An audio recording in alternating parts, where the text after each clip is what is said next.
Good day. Thank you to the Global Alliance for Genomics and Health for the invitation to participate in this very important plenary.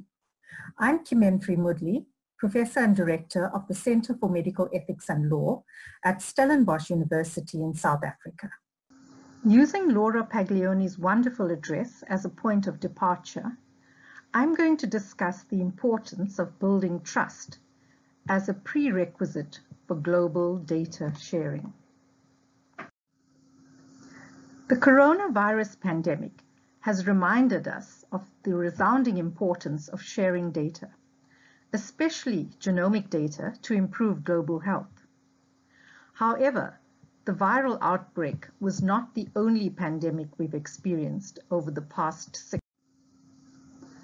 Another major pandemic was based on mistrust. Mistrust in science, in the World Health Organization, in political leadership, and in law enforcement. We witnessed the killing of George Floyd in the midst of this pandemic. Now, this level of racism is not only destructive to relationships within society, it also impacts on all activities with power asymmetries, including research. The Black Lives Matter movement underscored the growing distrust in society at various levels.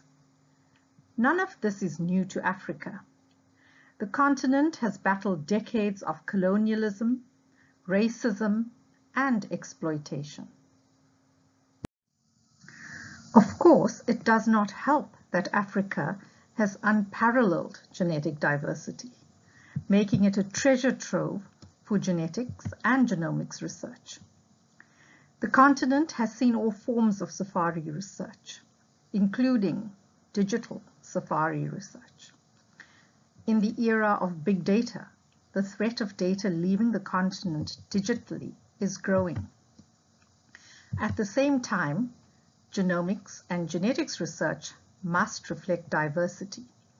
And so the African continent is an important role player in all types of genetics and genomics research.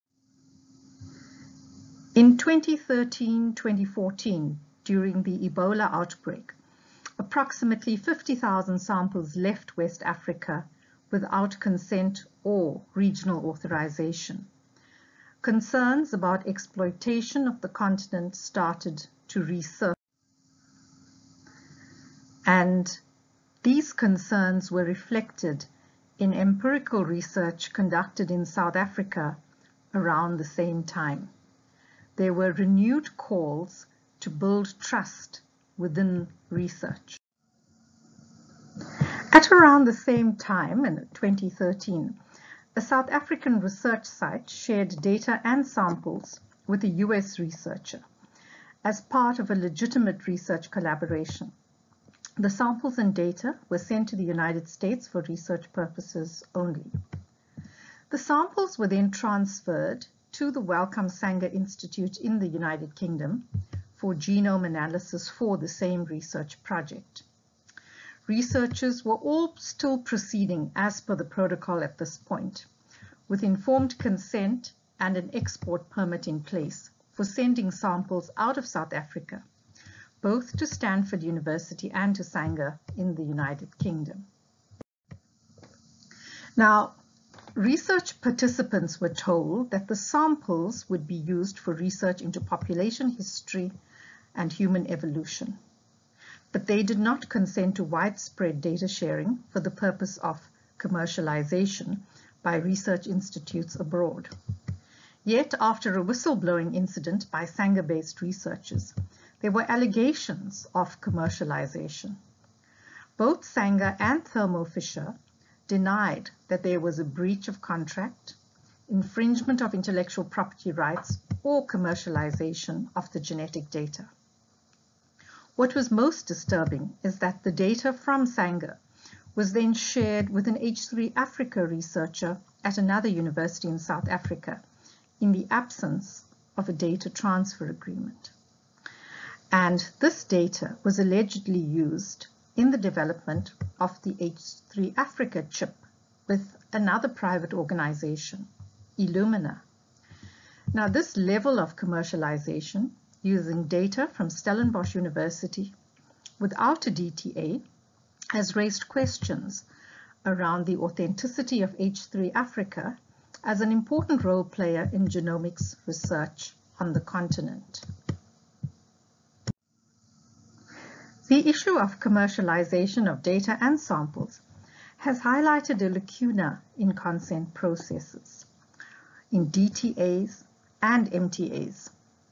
This concern was borne out in a recent study on over 36,000 individuals from 22 countries, when their views on the willingness to donate DNA and health data was assessed. What was highlighted most significantly in this survey was that less than 50% of respondents trusted the process of data sharing. It would be fair to say that both in pre-pandemic times and during this pandemic, we have seen a dark side of human existence. It is no wonder that world-renowned novelist and activist Arundhati Roy proclaimed, "Nothing could be worse than a return to normality." She went on to say that historically, pandemics have forced humans to break with the past and imagine their world anew. This one is no different. It is a portal, a gateway between one world and the next. How will we traverse this new gateway?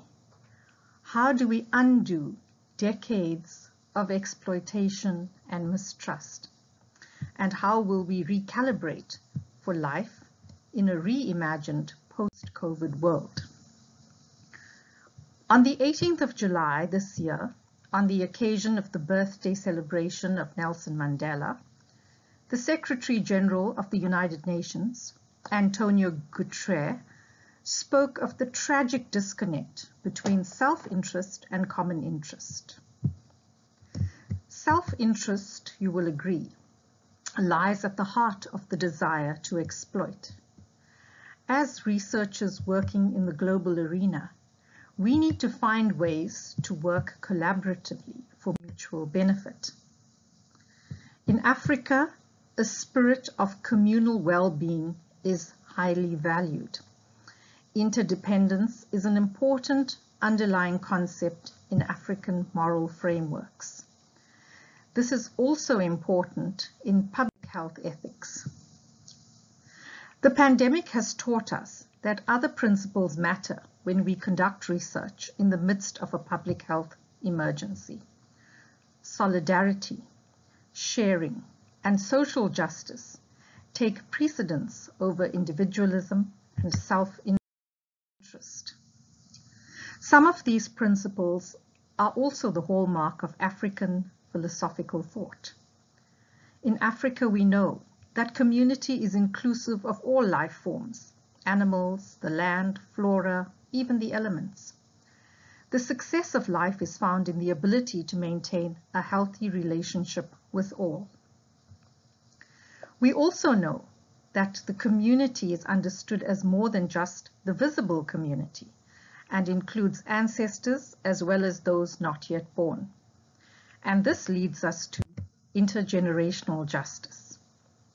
Now we know that Greta Thunberg has become the poster girl for intergenerational justice, mainly with respect to the climate crisis. Her talks, including the well-known address to the United Nations, remind us to think about how we leave the planet for future generations, but also how we can repair the damage in international relationships. This applies to international research as well. We have an obligation to ensure that relationships based on trust facilitate data and sample sharing for generations to come to improve global health. Trust will allow genomic research involving data and sample sharing to unlock so many new parts of knowledge creation. This is indispensable for personalized medicine, but also important so that we are better prepared for global health emergencies in the future. Collaborative research lies at the core of resolving all kinds of health crises facing the global community. Global cooperation in science, data sharing with robust governance processes in place will build trust and make the world a safer and healthier place for all. Solidarity is important for peaceful human existence, for global health, for research and data sharing based on trust. This pandemic has proven that no one nation is supreme. If we think that this is a disease of the West alone, we are getting it wrong. If we think it is a disease belonging to the Africans alone, we are getting it wrong. As long as we have the disease in one country, the rest of the world is not safe. We need to think carefully about how we are going to progress into the future in respect of international collaborative research. In the absence of trust, data sharing will not occur. And so it is imperative that we work really hard to ensure that robust governance will protect international research, international data and sample sharing, and ensure better health for all. Thank you for your attention.